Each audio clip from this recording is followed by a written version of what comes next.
తెలంగాణ రాష్ట్ర మాలజంగం సంక్షేమ సంఘం రాష్ట్ర కార్యవర్గ ఆధ్వర్యంలో మరి రాష్ట్ర అధ్యక్షులు ప్రధాన కార్యదర్శి గారు, కన్వీనర్ గారు, అడ్వైజరు, ఉపాధ్యక్షులు, రాష్ట్ర కార్యవర్గం, అలాగే అన్ని జిల్లాల అధ్యక్షులు, ప్రధాన కార్యదర్శులు, జిల్లాల కార్యవర్గం, మరి పంతుల సంఘం వారు, అలాగే ఉమామహేశ్వర మహిళా సంఘం అధ్యక్షులు, వారి యొక్క బృందం, అన్ని కులాల అన్ని జిల్లాల మాల సంఘం మహేశ్వరులకు నమస్కారాలు. మరి ఈరోజు హైదరాబాద్లో నాటి బొడ్డున విశ్వేశ్వర భవన్లో ఖైరతాబాద్లో ఉన్న ఈ మహాసభలో పెద్ద ఎత్తున పాల్గొన్నారు.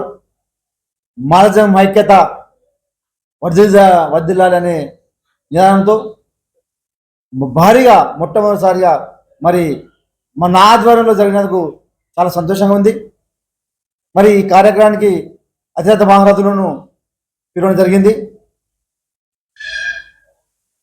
డిప్యూటీ సీఎం బట్టి విక్రమ గారిని, దామోదర రాజనరసింహ గారిని, కొండా సురేఖ గారిని, అండు లక్ష్మణ్ గారిని, మంత్రి వివేక్ గారిని, అలాగే శాసనసభ్యులు తీన్మార్ మల్లన్న ఎమ్మెల్సీ గారు, మెదక్ ఉమ్మడి జిల్లాల పట్టభద్ర ఎమ్మెల్సీ అంజరెడ్డి గారు, పడంచెరు ఎమ్మెల్యే మైపారెడ్డి గారు, చెల్లింగపల్లి ఎమ్మెల్యే అర్కపూడి గాంధీ గారు, అలాగే మరి ఎస్సీ కార్పొరేషన్ చైర్మన్ ప్రీతం గారు, ఎస్సీ కమిషన్ గారు, వీరందరికీ పిలవడం జరిగింది. మరి కొంత నాయకులు రావడం జరిగింది. మరి రేపు అసెంబ్లీ ఉంది కాబట్టి మరి వాళ్ళు మనకి ఇంటిమేట్ ఇచ్చారు, రాలేకపోతున్నాము. ఇలా సీఎం గారు మరి చీఫ్ సెక్రటరీలో మరి వాళ్ళకి రేపు ఉంది కాబట్టి అవగాహన సదస్సు నిర్వహించడం రాలేకపోయారన్నా. మరి ఈ కార్యక్రమంలో చాలామంది పాల్గొన్నారు. మా డిమాండ్ ఒకటే, ఏదైతే మాలజంగం యొక్క డిమాండ్ ఆర్డీఓతో మాకు క్యాష్ బిల్ ఇస్తున్నారు, దానివల్ల చాలా ఇబ్బంది పడుతున్నాము. స్థానిక ఎంఆర్ఓ ద్వారా ఇవ్వాలని మా రూలు, మా డిమాండ్. మొన్న గిట సెక్రటరీలో కలిసాము అండు లక్ష్మణ్ గారిని. అతని గిట మన వారం రోజులు మరి కొత్త చీఫ్ సెక్రటరీ వచ్చారు, మీ సంఘాలను పిలిపిస్తా, మేము ముంగడిని ఆమె పిలిపించి 10 నిమిషాలు ఏదైతే ఆర్డీఓతో కాకుండా ఎంఆర్ఓతో జీవో ఇస్తామని చెప్పడం జరిగింది. మాకు చాలా సంతోషం. అలాగే యమునవాడలో కూడా మరి మా కులం నుంచి చాలామంది అక్కడికి వెళ్తాం కాబట్టి, ప్రతి శివరాత్రి రోజు పెద్ద ఎత్తున వెళ్తాం కాబట్టి అక్కడ దేవస్థానం పరిధిలో ఒక 2000 గజాలు మేము అడగడం జరిగింది. స్థానిక ఎమ్మెల్యే ఆది శ్రీనివాసరావు కోరడం జరిగింది. మరి అతను కూడా మేము మాట్లాడడం జరిగింది. అతను ఈరోజు రావాల్సి ఉండే, మరి ఎవ్రీ సండే ఆయన యమునవాడలో లోకల్లో ఉంటాడంట.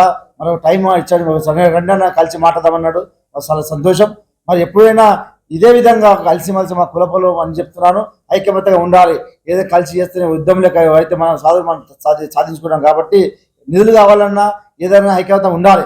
ఆ కక్షతో అందరూ కలిసి ఐక్యమత్యంతో అందరూ ఇలా పిలిస్తే అన్ని జిల్లాల నుంచి ఇలా వాస్తవం చూస్తున్నారు. మీరు సుమారు 2000 మంది వచ్చారు, ఇలా సంతోషం. కానీ ఇప్పటికీ మరి ఇలా ఉండాలి, మన ఐక్యత మనం సాధించుకోవాలి అని మనం కోరుకుంటున్నాను. గతంలో ఇంకా 2-3 నెలలు మనకు అన్ని శుభకార్యాలు మనకు ఉంటాయి. మా స్థలం కానివ్వండి, క్యాసెట్లు కానీ, స్థానిక ఇవ్వడం అని మనకు కోవడం జరుగుతుంది, మనకి ఇవ్వడం జరుగుతుంది అని సభకు తెలియజేస్తున్నాను. నేను ఇదన్నా, మా దాంట్లో చాలామంది పిల్లలు బీటెక్ చేసుకున్నారు, చదువుకునే వ్యక్తులు, డాక్టర్స్ ఉన్నారు కదా చాలామంది. అయితే కొన్ని జిల్లాలు క్యాస్ట్ సర్టిఫికేట్ లేక చదువుకునే విద్యార్థులు వాళ్ళకు ఉద్యోగం రాలేదు. ఇలా చూస్తున్న లేక ఆడియోదులు రావాలంటే 2 నెలలు పడుతుంది. ఆ 2 నిమిషాలకు ఆ జాబ్ మనకి ఏమవుతుంది, డిస్క్వాలిఫై వెళ్ళిపోతున్నాను, క్యాష్ పెట్టి లేక రిమూవ్ అయిపోయారు. దానివల్ల మనం దుబాయ్లో పనిచేసిపోయాలి వాస్తవంగా. అది చాలా మంది కాబట్టి ఇదొకటి నిరుద్యోగత. మనం చదువుకునే ఉన్నాం కాబట్టి మా పూజారి ఇలా చూసారు కదా, వేద పండితులు చదువుకునే పిల్లలు ప్రతి టెంపుల్ గిట మేము కొండకూరి సురేఖ గారు అడగడం జరుగుతుంది. మా మినిస్టర్ గారు, దేవశాఖ మినిస్టర్ గారు, అమ్మా దయచేసి మేము సుమారు 40,000 మంది మేము ఉన్నాము ఇక్కడ, మీరు కూడా కొన్ని శివాలయం దేవాలయాల్లో మమ్మల్ని పూజారిగా అవకాశం ఇస్తే మేము సేవ చేసుకుంటాం. ఎందుకంటే అన్ని రాష్ట్రాలు ఉన్నాయి వాస్తవంగా, మాకిన పూజారి కలిపియండి.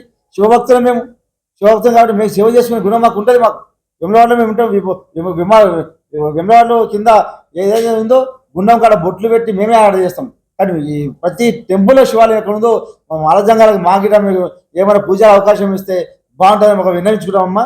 అలాగే ఇంకా నిరుద్యోగ ఏమన్నా ఎస్సీ కార్పొరేషన్ ద్వారా కానీ కొన్ని ఉంటాయి, ఏమన్నా ఏదైనా స్కీమ్స్ ఉంటాయి, 50% సబ్సిడీ వాళ్ళు చాలా మంది చదువుకుని ఉన్నారు, వాళ్ళని పెట్టడం జరుగుతుంది. వాళ్ళకి సబ్సిడీ ఇచ్చే బాధ్యత మేము కూడా తీసుకొని, నేను కానీ అధికార పార్టీ నాయకుడిని ఒక సంఘ డీసీసీ వర్కింగ్ పెట్టడానికి కొనసాగుతున్నాను కాబట్టి మరి అది కూడా నాకు చెప్పడం జరిగింది. స్థానిక ఎమ్మెల్యే గారు అని చెప్పడం జరిగింది. అది కూడా మా వాళ్ళు అడిగి మహిళలు ఇలా మాకు ఇస్తరాకు తయారు చేసే మిషన్ కావాలంటే వాళ్ళకి మేము మంజూరు చేస్తామమ్మా, మీకు తక్షణం మేము ఇప్పిస్తామని చెప్పడం జరిగింది. కొన్ని వాస్తవంగా ఉన్నాయి. మంచి అగ్రికల్చర్ మా వాళ్ళు అగ్రికల్చర్ కొన్నారు కొంతమంది, వాళ్ళు ఆర్గానిక్ ఫుడ్ తయారు చేస్తే బాగుండే ఉద్దేశంతో అది కూడా మేము చెప్పడం జరుగుతుంది. సబ్సిడీ ఉన్నాయి వాళ్ళకి, రైతు పరంగా పోతే వాళ్ళకు డ్రిప్ సిస్టమ్ కానీ చాలా ఉన్నాయి కాబట్టి సబ్సిడీ గవర్నమెంట్ నుంచి మాత్రం మా ఎస్సీ సబ్సిడీ సబ్సిడీ కోరుచున్నాం.